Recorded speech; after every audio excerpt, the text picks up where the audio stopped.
एवायरियो सुयशील बुद्धिये वीरायई सुरमध्ये इंदो। परम पावन परम पूज्य आचार्य प्रवर के श्री चरणों में सब भक्ति वंदना। आदरास्पद साधु साध्वीवृंद समणेवृंद उपस्थित भाइयों एवं बहनों, स्वामी राम तीर्थ जीवन के प्रारंभिक वर्षों में लाहौर में रहते थे। अध्यात्म के प्रति उनका झुकाव था। एक बार उनके मन में अंतर्द्वंद चल रहा था कि मुझे गृहस्थ आश्रम में रहते हुए अध्यात्म की साधना करनी चाहिए या फिर संन्यास मार्ग को अपनाकर अध्यात्म की साधना करनी चाहिए। एक बार वे नदी किनारे स्नान कर घर की ओर लौट रहे थे। रास्ते में वे मन में कुछ विचार कर रहे थे उसी संबंध में।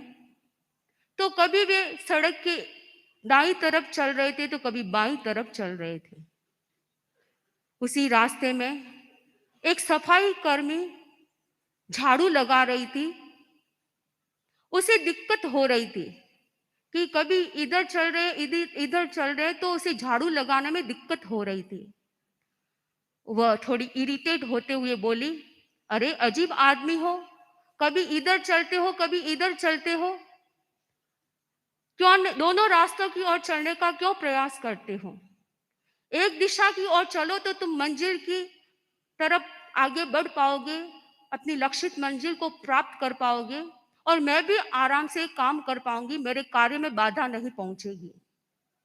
यह बात तो उसने उस सामान्य संदर्भ में कही थी, परंतु अंतर्द्वंद पाओगे, अपनी लक्षित मंजिल को प्राप्त कर पाओगे और मैं भी आराम से काम कर पाऊंगी, मेरे कार्य में बाधा नहीं पहुंचेगी।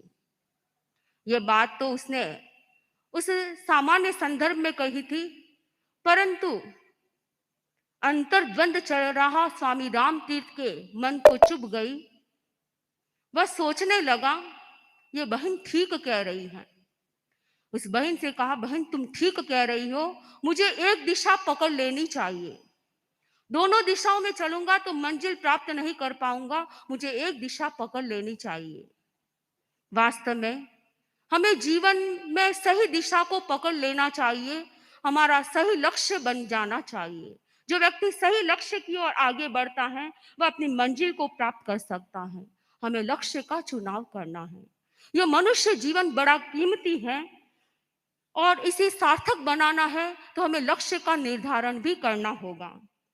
लक्ष्य छोटा नहीं, हमें बड़ा लक्ष्य बनाना है।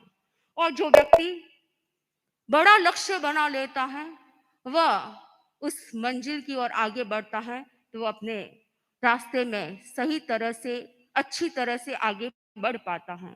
कोई सोचे कि टॉप 1 का मुझे बिजनेसमैन बनना है तो यह उसका छोटा लक्ष्य है। लक्ष्य ऐसा होना चाहिए जो जीवन को सुलझाने वाला हो, उलझाने वाला नहीं हो। लक्ष्य ऐसा होना चाहिए जो मंजिल की ओर आगे बढ़ाने वाला हो, न कि कहीं रास्ते में रोकने वाला हो। लक्ष्य ऐसा होना चाहिए जो जीवन को सार्थक बनाने वाला हो, निरर्थक बनाने वाला न हो। और लक्ष्य ऐसा होना चाहिए जो इस जीवन में ही नहीं, आगे भावी जीवन को भी सुलझाने वाला हो। हमें लक्ष्य की तरफ ध्यान देना है। मनुष्य की सहज प्रवृत्ति होती है कि वह आसान रास्ता खोजता है, सरल तरीका खोजता है, शॉर्टकट ढूंढता है और वह लक्ष्य भी बनाता तो है, परंतु वह धनी होने का लक्ष्य बनाता है, ऐशो आराम की जिंदगी जीने का लक्ष्य बनाता है, मोर कंफर्ट और मोर अर्निंग का लक्ष्य बनाता है। यह लक्ष्य उसका छोटा लक्ष्य है। इस तरह का लक्ष्य जो उसे भ्रांत बना सकता है, पथ से भटका सकता है। प्रश्न होता है, फिर हमें बड़ा लक्ष्य कौन सा बनाना है? कैसा बड़ा लक्ष्य होता है? व्यवहार के धरातल पर हम जीते हैं। व्यवहार के स्तर पर हम देखें तो हमारा लक्ष्य होना चाहिए, मैं अच्छा इंसान बनूं, मैं अच्छा आदमी बनूं। यह सबसे बड़ा लक्ष्य होता है। यदि अच्छा आदमी बनने का लक्ष्य बना लिया है तो वह अच्छा डॉक्टर भी बन सकता है, वह अच्छा इंजीनियर भी बन सकता है, वह अच्छा एडवोकेट भी बन सकता है। जैसा लक्ष्य यानी अगर आदमी अच्छा इंसान बनने का लक्ष्य बना लेता है तो वह अच्छा बिजनेसमैन भी बन सकता है। जीवन के किसी भी फील्ड में हमें टॉप पर पहुंचने के लिए अच्छा इंसान बनना ये पहली शर्त है। यदि अच्छा इंसान बने तो अगर कोई व्यक्ति अच्छा इंसान नहीं बने और यह चाहता है कि मैं अच्छा एडवोकेट बनूं, अच्छा डॉक्टर बनूं, बड़ा व्यापारी बनूं, तो ये संभव नहीं हो सकता है। क्योंकि बड़ा इंजीनियर, बड़ा डॉक्टर बनने का लक्ष्य बनाया लेकिन अच्छा इंसान बनने का लक्ष्य नहीं बनाया है तो उसके भीतर इंसानियत धीरे धीरे गायब होने की संभावना होती है। उसे उचित और अनुचित का ध्यान भी नहीं रहता है। इसलिए हमें अच्छा इंसान बनने का लक्ष्य बनाना है। वर्तमान में कोई भी फील्ड में देखें तो चाहे मेडिकल का फील्ड हो, एजुकेशन का फील्ड हो, बिजनेस का फील्ड हो, हर जगह प्राय प्राय करप्शन और पार्शलिटी चलती है। कारण कि व्यक्ति बड़ा आदमी बनने का लक्ष्य तो बना लेता है परंतु अच्छा इंसान बनने का लक्ष्य नहीं बनाता है। अच्छा इंसान बनने का जो व्यक्ति लक्ष्य बनाना चाहता है उसे एक फार्मूला पर ध्यान देना होगा। ट्रिपल एच का फॉर्मूला। पहला एच है ह्यूमैनिटी, अर्थात अच्छा इंसान बनने के लिए मानव में मानवीयता होनी जरूरी है, मानवता का भाव होना जरूरी है। हृदय में मानवीय गुणों से हृदय है वो मानवीय गुणों से ओतप्रोत होना चाहिए। मानवता नहीं है तो वह इंसान कहने मात्र के लिए इंसान कहलाता है। इसलिए मानवता बहुत जरूरी है। जो अच्छा इंसान बनना चाहता है उसके लिए मानवीय गुण होने जरूरी होते हैं। इंसान को ह्यूमन बीइंग कहा जाता है। ह्यूमन बीइंग तो वह बन गया परंतु हमें फोकस करना है बीइंग बीइंग ह्यूमन बनना है। अर्थात जो व्यक्ति अच्छा इंसान बनने का लक्ष्य बना लेता है वह व्यक्ति ही अच्छा हर कार्य में अच्छा व्यक्ति बन सकता है। मानव वह होता है जिसमें दूसरों के प्रति करुणा होती है, संवेदनशीलता होती है और सहानुभूति होती है। श्रेष्ठ मानव वह होता है जो अपने सुख सुविधा से अधिक दूसरों के हित का ध्यान रखता है, दूसरों की सुख सुविधा पर ध्यान देता है। एक कहावत है, true humanity is not thinking less of yourself, it is thinking of yourself less. एक मानवीय घटना आती है कि किस प्रकार व्यक्ति खुद की सुख सुविधाओं से अधिक दूसरों की सुख सुविधाओं पर ध्यान देता है। एक व्यक्ति नदी के किनारे टहलता हुआ कुछ ढूंढ रहा था। उसकी दृष्टि दूर एक झोपड़ी पर गई। वह झोपड़ी की तरफ आगे बढ़ा, झोपड़ी के अंदर गया। उसने देखा एक सन्यासी ध्यान मग्न बैठे हैं। जैसे ही सन्यासी का ध्यान पूरा हुआ उस व्यक्ति ने कौशल देश का रास्ता पूछा। जैसे ही कौशल देश का रास्ता पूछा उस सन्यासी ने कहा, तुम उस अभागे देश का रास्ता क्यों पूछ रहे हो? वह तो कौशल नरेश तो दूसरों के अधीन हो गया है।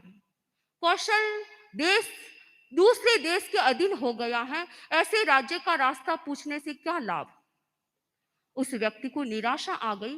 उसने कहा कि अगर कौशल नरेश होते तो आज वे मेरी बहुत मदद करते, मुझे सहायता प्रदान करते, और नहीं करते तो मैं उन्हें आग्रह भी कर लेता।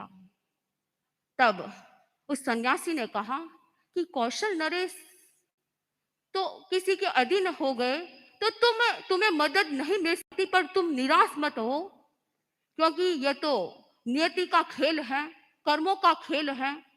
तुम मेरे साथ चलो। तुम्हें क्या ऐसी परेशानी है, तुम्हें क्या मदद चाहिए? उसने कहा कि मैं नदी पार कर रहा था और नदी पार करते करते मेरा जो इतना माल सामान था और हजारों स्वर्ण मुद्राएं थी वे पानी में डूब गई। इसलिए मैं कौशल नरेश से मदद के लिए आया था। परंतु उस सन्यासी ने कहा, कौशल नरेश नहीं, तुम्हें मिल पा रहे हैं, परंतु मैं तुम्हारी मदद कर सकता हूँ। तुम मेरे साथ काशी देश चलो। काशी देश में उस सन्यासी के साथ वह व्यक्ति गया और काशी नरेश के सामने उपस्थित हुए। काशी नरेश ने कहा कि महात्मन, आपका आने का क्या प्रयोजन है? आप किस काम आए हैं? उस सन्यासी ने कहा, राजन, मैं कौशल देश का पूर्व राजा हूं और आपसे कुछ मांग करने के लिए आया हूं। आपने एक घोषणा की नगर में कि जो भी कौशल नरेश को मृत या जीवित मेरे सामने उपस्थित करेगा, उसे मैं 1000 स्वर्ण मुद्राएं दूंगा। और आज मैं आपके सामने उपस्थित हूं और मेरे साथ जो व्यक्ति आया है उसे आप 1000 स्वर्ण मुद्राएं दे दीजिए। जैसे ये बात कही, काशी नरेश अवाक रह गया। वह बोला कि राजन, वास्तव में मैं तो अपने स्वार्थ के लिए कितने लोगों का सिर काटने में लगा हुआ हूं, और आप जो है, जो दूसरों के हित के लिए, दूसरों की सुख सुविधा के लिए अपना सिर कटवाने आए हैं। कितनी बड़ी बात। उन्होंने जैसे ही ये बात कही, वह काशी नरेश बड़ा मुग्ध हो गया। इस प्रकार का उच्च मानवीय स्तर देखकर राजा कौशल नरेश ने कहा कि मैं तुम्हें तुम्हारा राज्य वापस सौंपता हूं। वास्तव में तुम्हारे में जो मानवीय गुण है वह तुम्हारे लिए एक श्रेष्ठ वरदान है और तुम मानव जाति की प्रजा की सेवा कर सकते हो। वास्तव में जिस व्यक्ति के भीतर में निस्वार्थ भावना होती है, परोपकार की भावना होती है, वह व्यक्ति ही दूसरों का हित का ध्यान देता है, अपने स्वार्थ से अधिक दूसरों के स्वार्थ को महत्व देता है। परंतु जिनके भीतर में जो व्यक्ति दूसरों के प्रति करुणा का भाव तो रखता ही है, साथ ही साथ वह अपने साथ में रहने वालों के साथ भी करुणा का भाव रखे, संवेदनशीलता रखे, निष्पक्षता का पाठ रखे। अच्छा इंसान बनने का दूसरा फॉर्मूला है ऑनेस्टी, ईमानदारी। जिस व्यक्ति के भीतर में इंसानियत होती है वह ईमानदार व्यक्ति होता है, प्रामाणिक इंसान होता है। वह उसके जीवन की बड़ी कसौटी है। जो व्यक्ति इंसानियत का पाठ पढ़ना चाहता है उसे ऑनेस्टी का जीवन जीना होता है। यानी जो इंसान कहलाना चाहता है उसके भीतर ईमानदारी का भाव होना चाहिए। प्रामाणिकता और अप्रामाणिकता के संदर्भ में कई प्रश्न होते हैं कि अप्रामाणिकता क्या है, अप्रामाणिकता का व्यवहार कब कहाँ होता है, क्यों होता है। अप्रामाणिकता का अर्थ है कहना कुछ और करना कुछ, दिखाना कुछ और देना कुछ, समझना कुछ और समझाना कुछ। जो व्यक्ति अप्रामाणिक होता है वह दूसरों को धोखा देना चाहता है, वह अपने नहीं देखता है कि सामने वाले का अहित हो जाएगा। वह देश के कानून को भंग कर देता है, संघ की जो मर्यादा होती है उसका उल्लंघन कर लेता है। इस प्रकार जो अप्रामाणिक व्यक्ति होता है वह अपनी जिम्मेदारी का भार भी दूसरों पर डालकर क्रेडिट खुद लेना चाहता है, अपनी गलती दूसरों पर थोपने का प्रयास करता है, दूसरों के सीक्रेट को भी ओपन कर लेता है, गोपनीय नहीं रख पाता है। तो इस प्रकार का व्यक्ति अप्रामाणिक कहलाता है। अप्रामाणिक व्यक्ति क्यों और कब ऐसा कार्य करता है, धोखाधड़ी का कार्य क्यों करता है? तो इसके पीछे जहाँ केवल अपना सुख सुविधा, अपना स्वार्थ होता है, वहां ही ऐसा अप्रामाणिक व्यवहार किया जाता है। जहाँ स्वार्थ अपने भीतर ऊपर हावी हो जाता है, वहां अप्रामाणिक व्यवहार होता है। हमें इस बात पर ध्यान देना है कि प्रामाणिकता का संबंध सत्य के साथ है, प्रामाणिकता का संबंध अचौर्य के साथ है। हमारे भीतर में सत्य की साधना पल्लवित हो, हमारे भीतर में अचौर्य की साधना पल्लवित हो। जिसके भीतर में सत्य और अचौर्य की प्रति निष्ठा होती है वह व्यक्ति प्रामाणिक व्यवहार करता है। आपके मन में प्रश्न हो सकता है कि गृहस्थ जीवन में इतनी ईमानदारी कैसे रखी जा सकती है? परंतु गृहस्थ जीवन जीते हुए भी ईमानदारी रखना असंभव तो नहीं है। वो कुछ अंशों में तो ईमानदारी का व्यवहार कर ही सकता है। परम पूज्य आचार्य प्रवर कई बार फरमाते हैं कि व्यक्ति के भीतर ईमानदारी की देवी प्रतिष्ठित हो, उसके ऑफिस में, दुकान में ईमानदारी की देवी प्रतिष्ठित हो। जो व्यक्ति अच्छा इंसान बनना चाहता है उसे ईमानदारी का जीवन जीना चाहिए। अच्छा इंसान बनने का तीसरा एच फॉर्मूला है कि वह ह्यूमिलिटी का जीवन जिए, यानी उसके भीतर विनम्रता का भाव हो। जिसके भीतर में विनम्रता का भाव होता है, वही दूसरों के द्वारा सम्मान को प्राप्त कर सकता है। जब वह दूसरों को सम्मान देता है तो उसे भी सम्मान मिलता है। विनय से आत्मिक और व्यवहारिक अनेक लाभ हो सकते हैं। जो व्यक्ति विनम्रता का व्यवहार करता है वह आत्मा का शोधन करता है। जो व्यक्ति विनम्रता का व्यवहार करता है वह कलह नहीं करता है, अशांति नहीं करता है, शांति का जीवन जीता है। जो व्यक्ति विनम्र होता है वह सरलता का जीवन जीता है। विनम्र व्यक्ति व्यवहार की दृष्टि से भी वह कीर्ति को प्राप्त करता है। मैत्री भाव उसके भीतर पल्लवित होता है और अहंकार का नाश होता है। इसलिए जो व्यक्ति विनम्र होता है वह सेवा और सहयोग के लिए भी सदा तत्पर रहता है। हमें अपने भीतर में विनम्रता का भाव विकसित करना है, क्योंकि हमें अच्छा इंसान बनना है। अच्छा इंसान बनना है तो हमारे भीतर विनय गुण पल्लवित होना चाहिए, क्योंकि कहा गया है विनय धर्म का मूल है, और धर्म का मूल है उसका आचरण करने वाला व्यक्ति ही अच्छा इंसान बन सकता है। मानव जीवन दुर्लभ कहा गया है। 4 गतियों में सबसे हाई गति कही जाए तो मनुष्य गति है, क्योंकि मनुष्य गति ही व्यक्ति को हायर और हाईएस्ट बना सकता है।